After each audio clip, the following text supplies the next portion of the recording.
Hello' বন্ধু-বান্ধৱীসকল, আকৌ আপোনালোকৰ ওচৰত উপস্থিত হৈছোঁ কেইটামান বিশেষ ধৰণৰ অংক লৈ, য'ত মই আপোনালোকক কৈছিলোঁ আমি আজি কি কৰিম, মানে প্ৰশ্ন চাম।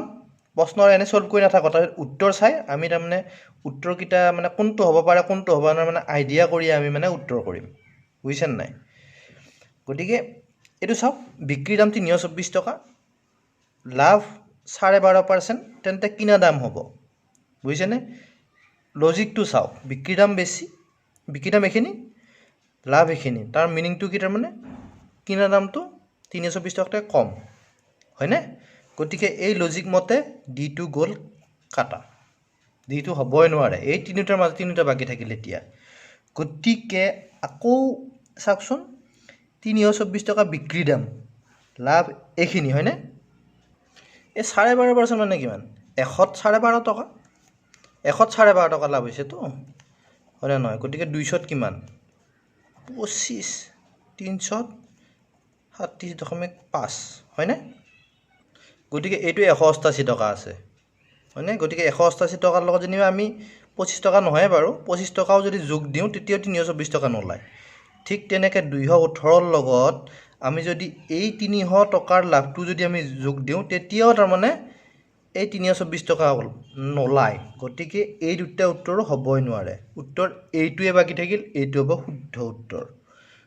বাদ দি তাৰমানে আমি লজিকেৰে তাৰমানে এনেকৈ উত্তৰ উলিয়াব পাৰোঁ অংকত। গতিকে অকণমান শান্ত হৈ, নোৱাৰিলেও কি কয় মানে ডেফিনেশ্যন হ'ল বা সূত্ৰ হ'ল, এইবোৰ নোৱাৰিলেও কথা নাই, মাথাটো এনেই লগাওক, লগাই কিনে কৰিলেই হ'ল, শুদ্ধ হৈ যাব উত্তৰ। আৰু একজেক্টকৈ কৰিলে 8/288 ওলাই যায় এনচাৰ, বুজিছেনে?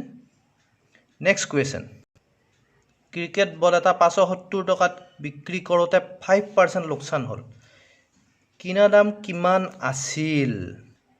এইবোৰ চিন্তা নকৰোঁ, আমি এতিয়া কি ক'ম, উত্তৰৰ পৰা আৰম্ভ কৰিম বনোৱা, হয়নে নাই?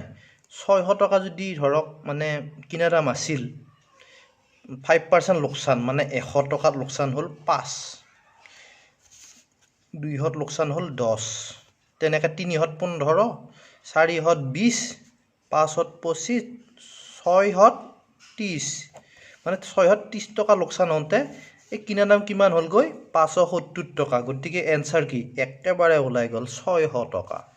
বহুত সহজ, এই আল্টু ফাল্টু ইমান চিন্তা কৰাৰ দৰকাৰ নাই, আমি উত্তৰ চায়ে কৰিম, বুজিছেনে নাই? এডাল লোৰ মাৰিৰ ৩/১ অংশ ক'লা ৰং, 5/2 অংশ ৰঙা ৰং দিয়াৰ পিছত বাকী থাকিল ৬ মিটাৰ। গতিকে লোৰ মাৰিডালৰ দিশ হ'ব, মোৰ এনেকৈ দেই, লোৰ মাৰিডালৰ দিশ হ'ব কিমান?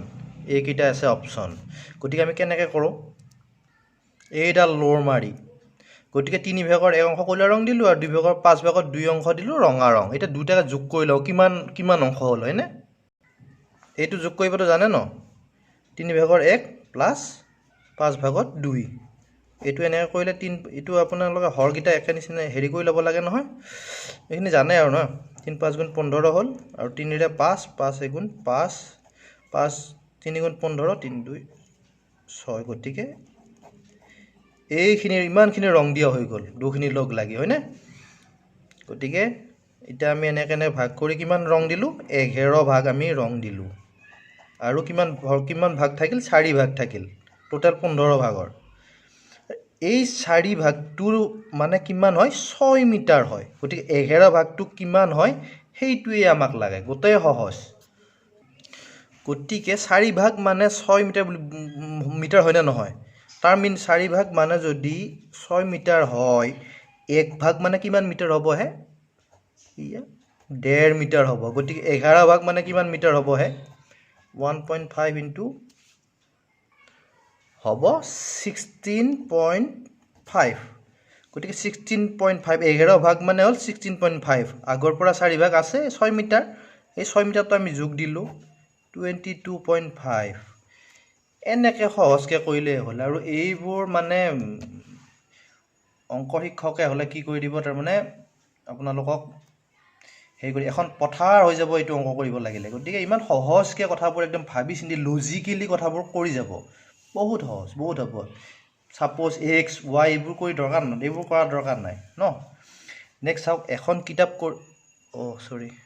এটা কিতাপ কঢ়িওৱা বেগ 380 টকাত 380 টকাত বিক্ৰী কৰোঁতে 5% লোকচান হ'ল গতিকে বেগটোৰ কিনা দাম আছিল আকৌ আমি কিনা দাম চাই উত্তৰ কৰিম হয়নে সাপোজ এটা 380 টকাটো আপুনি লৈ লওক 360 টকাটো লৈ লওক 380 টকাটো যদি লয় কিমান লোকচান হ'ব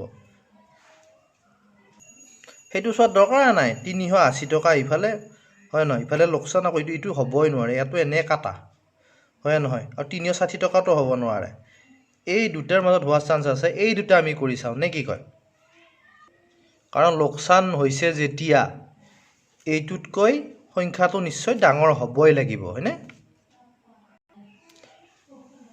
প্ৰথমতে বাৰু ৰাউণ্ড ফিগাৰটোকে কৰি চাওঁ দিয়কচোন নেকি 100 টকাত কিমান লোকচান হ'ল 5 200 10 300 15 আৰু 400 20 এই যদি গতিকে 20 হ'ল নহয় 5% লোকচান হয় মানে 400 টকাত কিমান লোকচান হৈ গৈ 20 টকা লোকচান হ'লে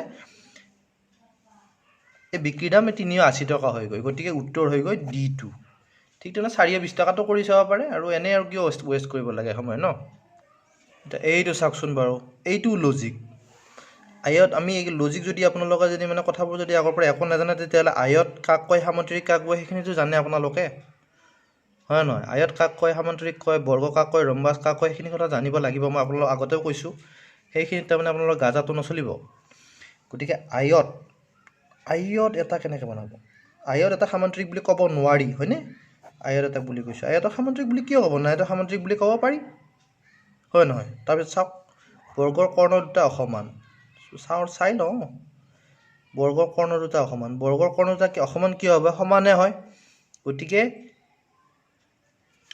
এ নম্বৰ আৰু বি নম্বৰ দুটা অশুদ্ধ আমাৰ কোনটো শুদ্ধ সেইটো সুধিছে তো ৰম্বাসটো কেনেকুৱা আপোনাৰ জানে নহয় ৰম্বাসটো এনেকুৱা ৰম্বাসৰ কৰ্ণ দুটা অসমান চাওক এই কৰ্ণ এইডাল কৰ্ণ এইডাল কৰ্ণ দীঘল এইডাল কৰ্ণ খাটা মানে চুটি গতিকে ৰম্বাসৰ কৰ্ণ দুটা অসমান এইটো শুদ্ধ গতিকে চিটো শুদ্ধ এনেকৈ আপোনালোকে আঁকি লৈ লজিক লগাই কামবোৰ কৰি যাব পাৰিব লজিক লগাব লাগিব দেই বুজিছেনে নাই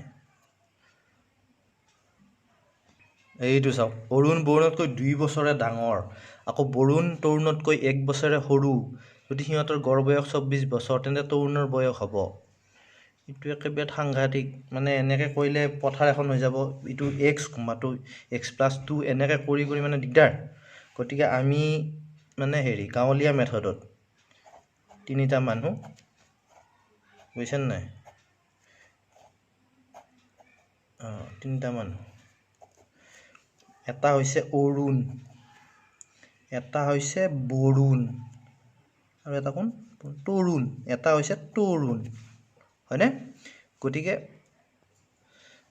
আমি উত্তৰ বহাই কাম কৰা আৰম্ভ কৰি দিম নেকি এনেকুৱা যদি প্ৰশ্ন আহে নহয় এই প্ৰথম লাইনটোত তাৰমানে বেছি ক্লু নাথাকে সেকেন্ড মই লক্ষ্য কৰিছোঁ পৰীক্ষাবোৰত সেকেন্ড লাইন বা থাৰ্ড লাইনটোত বেছিকৈ ক্লু থাকিব গতিকে আমি সেকেন্ড লাইনটোৰ পৰা আৰম্ভ কৰোঁ নে কি কয় বৰুণ তৰুণতকৈ 1 বছৰ সৰু হয়নে মানে বৰুণ তৰুণতকৈ 1 বছৰ তৰুণৰ গতিকে তৰুণৰ বয়স আমি বহাই চাওঁ তৰুণৰ বয়স 23 যেনিবা গতিকে বৰুণ তৰুণতকৈ 1 বছৰ সৰু হয়নে বৰুণ তৰুণতকৈ যদি 1 বছৰ তাৰ হ'ব 22 আৰু কি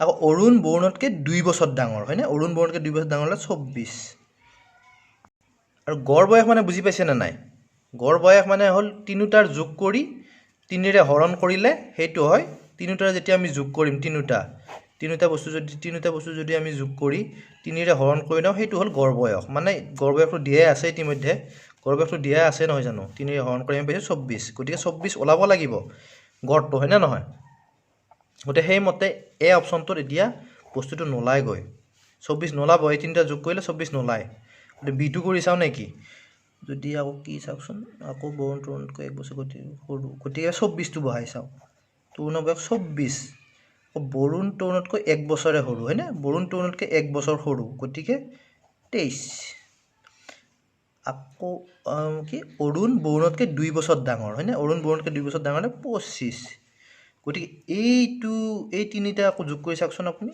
25 + 23 + 24 / 3 মানে 28 12 1